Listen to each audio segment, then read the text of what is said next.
Algumas pessoas pensam que aquilo que está escrito na Bíblia é uma questão de escolha de quem quer e de quem está lendo a Bíblia. Então, se a Bíblia diz uma coisa num lugar e outra coisa no outro lugar, a tendência deles é correr para acatar aquilo que lhes convém.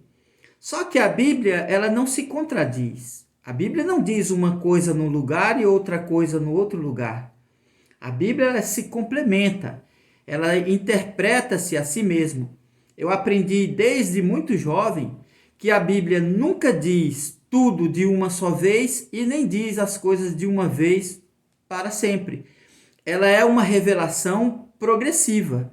Progressiva por quê? Porque desde que Deus criou o mundo, e ali quando ele falou com Moisés, né, que dali começou a escrever, ele ordenou a Moisés que escrevesse a Bíblia, que escrevesse no livro a lei, as coisas, a caminhada deles ali pelo deserto, e então aquilo lá é uma coisa progressiva. Toda a Bíblia ela traz consigo um progresso, né? Então, se alguém, por exemplo, eu vou dar um exemplo o que eu quero dizer com isso. Você vai olhar lá na Bíblia, por exemplo, dizendo assim, que alguém lê e diz assim, olha, ninguém de maneira nenhuma vos engane, como se o dia do Senhor já estivesse perto.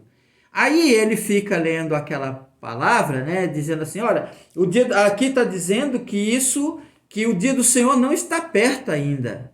Está aqui na Bíblia.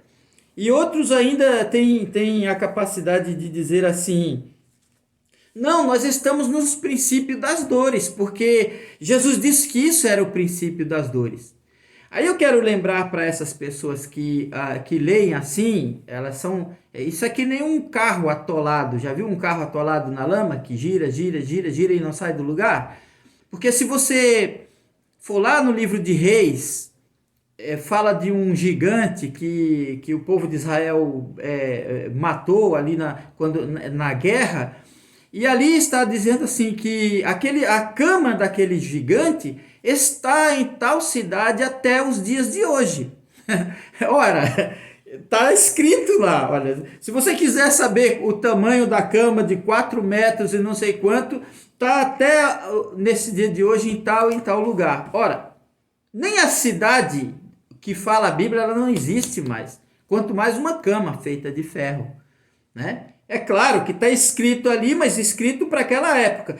O dia quando ele falou assim, até os dias de hoje, até os dias de 3.000 anos atrás, quando aquilo foi escrito, 3, 4.000 anos atrás, não é? Então, a mesma coisa. Quando o apóstolo Paulo falou para os cristãos naquela época, ele disse, olha, não pense, o dia do Senhor não está... É como se o dia do Senhor estivesse próximo. Mas ele falou isso há 2.000 anos atrás, há 1.900 anos atrás, vamos dizer assim, né? Já que isso foi no primeiro século. Então eles não evoluem, não é? Não evoluem na leitura, no estudo da palavra de Deus, que aquelas coisas foram ditas para aquele tempo. Mas de lá para cá já se passou muitas coisas. Se eu olhar, por exemplo, para o que está escrito a respeito de Jesus, que ele viria, tudo mais, o livro de Isaías, no Isaías 53, fala da vinda do Messias, só que ele já veio, já foi embora e já estamos esperando ele a segunda vez. Nós não podemos ler aquela passagem bíblica como se ela fosse uma coisa que estivesse se referindo ao futuro, porque ela já faz parte do passado, ela já se passou. Agora eu quero falar hoje, na verdade, dos dias que nós estamos vivendo, das coisas que nós estamos vivendo hoje, agora. E o meu assunto é sobre o Armagedon. Então, preste bem atenção nessa leitura que eu vou falar, né, que eu vou fazer aqui no livro de Apocalipse, no capítulo 12, a respeito do sexto anjo. O sexto anjo, na verdade, essa daqui não são as trombetas, são as últimas taças da ira de Deus, né? Então é a sexta taça, veja que ela já é a sexta taça da ira de Deus. A ira de Deus já está sendo consumada, está chegando no fim, né? Então ele diz assim, Apocalipse capítulo 16, versículo 12 diz assim: E o sexto anjo derramou a sua taça sobre o grande rio Eufrates, e a sua água secou-se, para que se preparasse o caminho dos reis do Oriente. E da boca do dragão, e da boca da besta, e da boca do falso profeta, vi sair 3 espíritos imundos semelhantes a rãs. Porque são espíritos de demônios que, fazendo milagres, vão ao encontro dos reis de todo o mundo para os congregar para a batalha daquele grande dia do Deus Todo-Poderoso. Aí aqui tem um parêntese onde Jesus diz assim: Eis que venho como ladrão. Bem-aventurado aquele que vigia e guarda as suas vestes, para que não ande nu e não se vejam as suas vergonhas. E o versículo 16 está dizendo assim: E os congregaram no lugar que em hebraico se chama Armagedon. Isso está escrito aqui no livro de Apocalipse, no capítulo 16, do versículo 12 ao 16. Então essa é a palavra Armagedon, que você tem muitas vezes ouvido aí. O que é o Armagedon? O que é o Armagedon? O que você sabe a respeito do Armagedon? Se você pesquisar na internet, você vai ver muito material a respeito. Mas eu quero tentar simplificar para você o que é o Armagedon.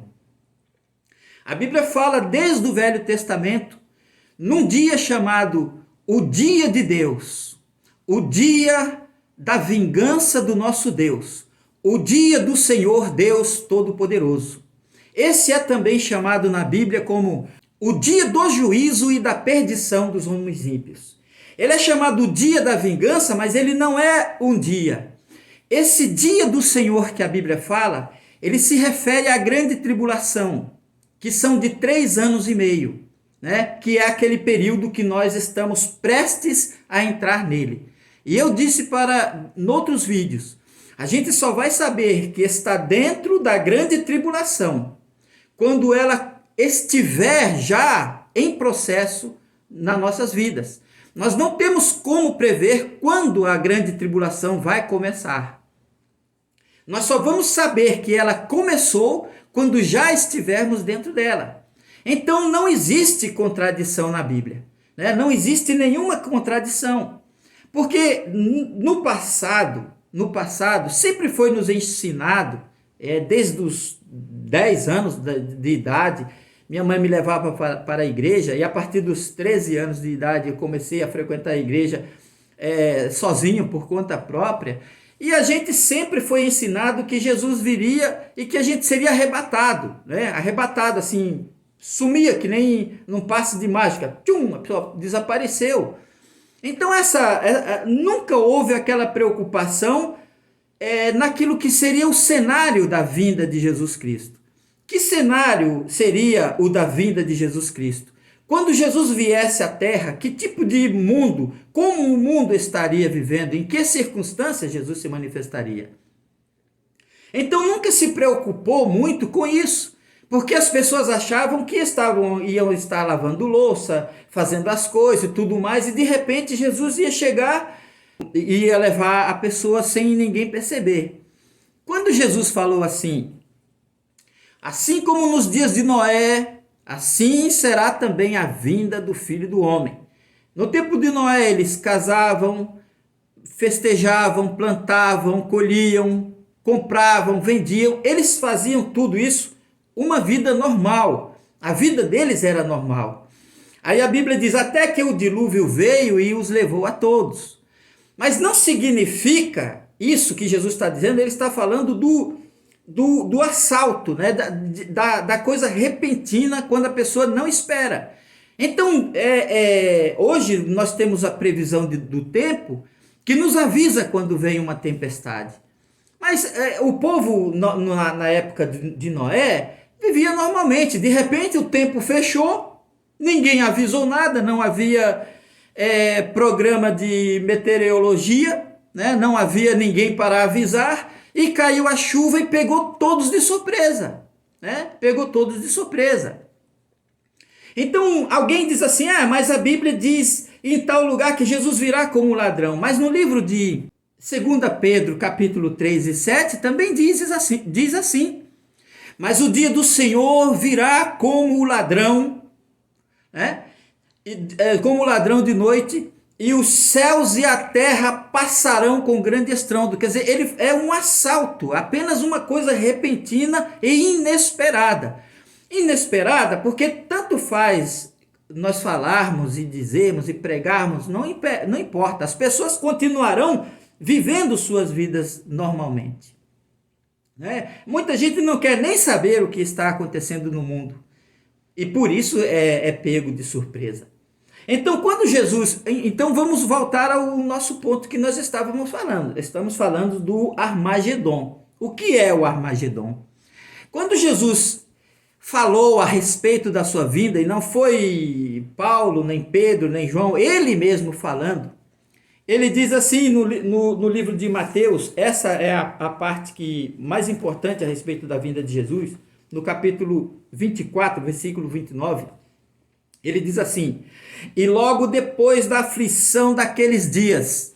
Quando ele diz logo depois da aflição daqueles dias, ele está dizendo logo depois daquela tribulação de 3 anos e meio. Então, depois da grande tribulação, quando terminarem os 3 anos e meio da grande tribulação, que o mundo estiver de cabeça para baixo, que o mundo estiver pelo avesso, que a humanidade estiver clamando, sofrendo, chorando, gritando, mas eles estarão desesperados.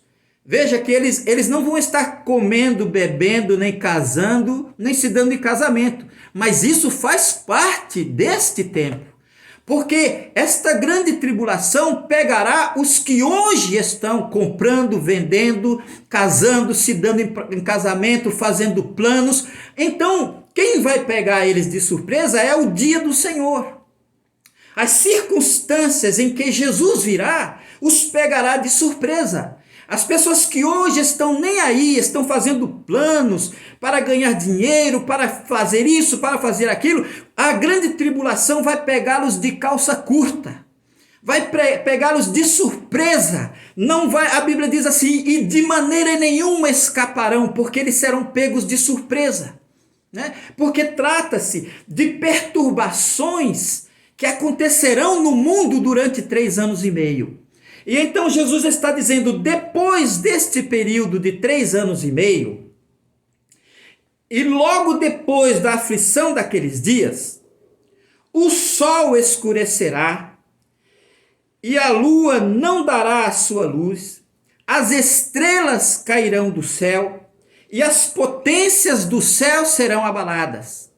Aqui, vamos dar mais uma pausa. Jesus, neste versículo, ele está falando de 3 coisas. Ele está falando da grande tribulação, de uma guerra nuclear, de uma guerra atômica que virá depois da grande tribulação.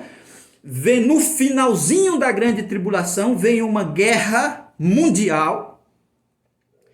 E depois dessa guerra, aí ele diz assim, e as potências do céu serão abaladas. Então aparecerá no céu o sinal do Filho do homem, e todas as tribos da terra se lamentarão, e verão o Filho do Homem vindo sobre as nuvens com poder e grande glória. Então, no meio da poeira, no meio da fumaça, a Bíblia diz assim, o sol escurecerá, as explosões atômicas no mundo inteiro, os homens se destruindo, escurecerá o sol, a terra se vestirá de uma escuridão terrível, nem passará a luz do sol, nem a luz da lua, por causa das explosões atômicas. Jesus está dizendo assim, que as estrelas cairão do céu. Você sabe que uma estrela não pode cair na terra. Uma estrela é do tamanho do sol, é maior do que o sol é uma estrela. Não pode nenhuma estrela cair dentro da terra. Jesus estava falando de uma chuva de mísseis, uma chuva de foguetes cruzando os céus de um lado e do outro. E quando as pessoas olhassem da terra, veriam como se fosse uma chuva de meteoros, mas são os foguetes levando a destruição, levando as bombas atômicas, levando a morte, a desgraça e a miséria para toda a humanidade. E então, neste cenário de destruição, quando Deus olhar do céu, quando o homem, os seres humanos tiverem passado por 3 anos e meio de terríveis provações, que é chamado dia da vingança de Deus, nesse tempo não haverá tempo para arrependimento, não haverá tempo para clamor, porque cairá sobre os homens como um laço, cairá sobre os homens como uma armadilha. Eles não terão tempo de refletir, eles não terão tempo de se arrepender, eles apenas quererão fugir da destruição. E então, quando Deus olhar do céu, e a Bíblia diz que Deus destruirá os que destroem a terra. E então Deus dirá: agora é a hora de Jesus Cristo vir. Agora sim era a hora de Jesus chegar. Quando o mundo, quando a poeira das bombas atômicas, quando a poeira da guerra nuclear estiver no ar, escurecendo os céus, então se verá nos céus o sinal do Filho do Homem. Uma nuvem brilhará com grande brilho, com grande fulgor, e todas as tribos da terra, todos os homens na face da terra olharão para os céus e verão aquele brilho da glória de Deus e Jesus Cristo vindo sobre as nuvens do céu. E ele enviará nesta ocasião os seus anjos com rígido clamor de trombeta para recolher do meio da destruição os seus escolhidos, aqueles que estiverem vivos, porque os mortos nesta ocasião ressuscitarão e se juntarão conosco na presença do Senhor. E então o Senhor virá do céu, mas ele não ficará ali, ele descerá na terra, ele pisará na terra, ele dirá para os homens que ele é o dono do mundo, ele é o dono de todas as coisas que ele fez, e acabará com toda a mentira e com todo o engano e com toda a impiedade dos homens. Esta é a nossa esperança. É isso que a Bíblia diz. Então, se em outro lugar encontramos alguma coisa um pouco diferente, ela se complementa aqui. Se complementa, ela não anula esta realidade. Então Jesus virá num período de grande destruição. O que muitos de nós não sabemos é que o cenário é de guerra, o cenário é de destruição. Os filmes de Hollywood, os filmes americanos que falam sobre o fim do mundo, sempre foram de destruição. Até tem um vídeo que eu fiz perguntando: você sabe como o mundo vai acabar? Né? Que falava sobre aquele filme Não Olhe para Cima, né? E ali nós vemos que este é o cenário da vinda de Jesus Cristo. Não, este é o cenário da vinda de Jesus Cristo. Jesus Cristo virá quando a humanidade estiver em grande aperto, em grande angústia, quando os homens clamarem por Deus. E esta guerra, ela virá.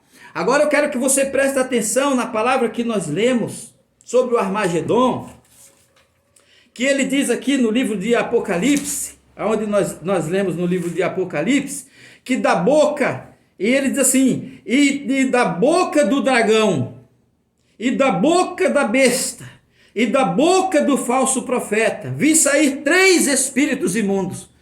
De onde saíram esses 3 espíritos imundos? Isso acontece dentro deste período da grande tribulação. De onde saíram? Esses 3 espíritos imundos saíram da boca do dragão, da boca do anticristo e da boca do falso profeta.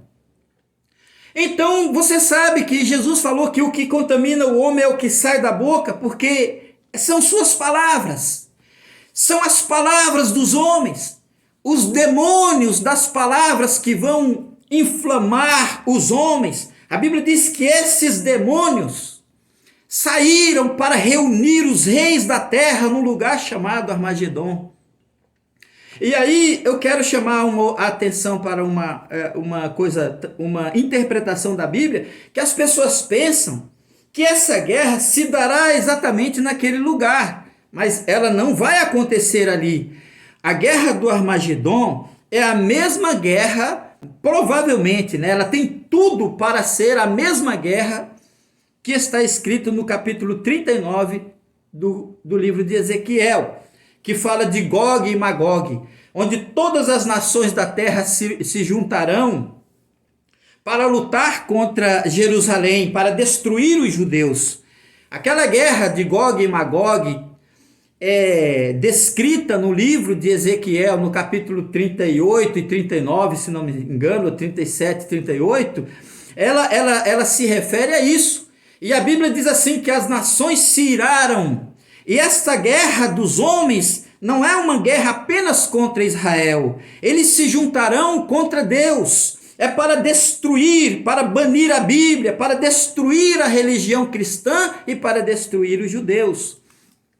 Então a Bíblia fala de Armagedon, porque naquele lugar, no Vale de Megido, né, ou no Monte Megido, que é a palavra se refere a isso, ali houve muitas batalhas, muitas guerras decisivas, né, no passado. Então a Bíblia chama ele de Armagedon, mas esse Armagedon, da mesma maneira como a Bíblia fala de Babilônia, ele se refere a esse Armagedon no mundo inteiro, não apenas naquele lugar. Então essa guerra do Armagedon é a mesma guerra do Gog e Magog, de Gog e Magog, são todas as nações da terra se juntando para combate. Também aqui no livro de Apocalipse fala do número daquele exército, que era de 200 milhões. E alguém dizia assim, mas pode ser o exército da China. Mas, meu Deus, a China não tem,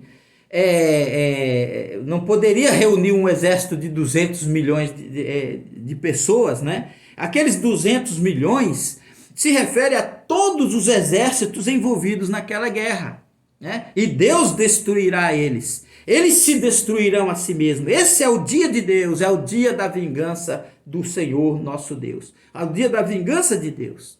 Então, essas são as palavras. As palavras. Hoje o que prevalece no mundo é a mentira.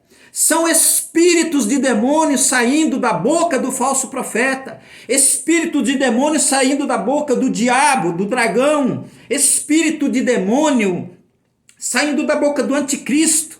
Eu estava vendo hoje, por exemplo, ontem, escutando o professor Belay, ele falando que, por exemplo, o Twitter, que o Elon Musk queria comprar, é um poço de mentiras, né? Quer dizer, nem tem aquela multidão de seguidores que ali tem. E o próprio presidente Biden, metade dos seguidores dele no Twitter são fake, não existem de fato. Então a mentira está pelo mundo. Foram os americanos que provocaram essa guerra lá na Ucrânia, dizendo todo dia, a Rússia vai invadir, a Rússia vai destruir, a Rússia está chegando, a Rússia está indo. Quer dizer, são espíritos de demônio, de provocação, são espíritos de demônio atiçando os homens à guerra, atiçando os homens à destruição, e da boca do falso profeta, e da boca da besta, e da boca do anticristo, as palavras deles. A Bíblia diz que ele surgirá no mundo com mentira. Então, espírito de demônio é a mentira que hoje toma conta do mundo. Hoje que prevalece a mentira. A eleição mais escandalosa que já existiu no nosso tempo foi a eleição americana que elegeu Joe Biden. Foi a eleição mais escandalosa de que se tem notícia. Por que eu digo isso? Porque para mim, os Estados Unidos sempre foram vistos como um exemplo de perfeição, um exemplo de justiça, um exemplo de algo que era realmente correto, e foi a pior, a mais deslavada, a mais vergonhosa, a mais fajuta eleição que já se viu. E a partir de agora, nenhum presidente ou cargo será eleito pelo voto do cidadão. As pessoas que têm o poder colocarão no poder aqueles que eles querem, assim como o próprio Satanás elegerá o seu representante no mundo para governar a terra por 3 anos e meio. Então, creio que passei aquilo que eu gostaria de dizer para você. Antes da vinda de Jesus vem uma guerra. E antes da guerra vem a grande tribulação. E antes da grande tribulação vem o nosso descaso. Não estamos nem aí para o que está acontecendo. É isso aí. Funciona dessa maneira. Antes de Jesus vir, virá uma guerra. Se prepare para essa guerra. Não sei como. Se prepare nem que seja psicologicamente. Antes da guerra vem a grande tribulação. E antes da grande tribulação vem o descaso da humanidade, né? Comer, beber, casar, se dar em casamento, fazer planos, sei lá o quê. Até que esse dia o pegue de surpresa. Que Deus te ajude, te abençoe, te guarde, em nome de Jesus Cristo. Medita nessa palavra e confia em Deus. E desperta, porque o tempo acabou. Que Deus te abençoe em nome de Jesus. Amém.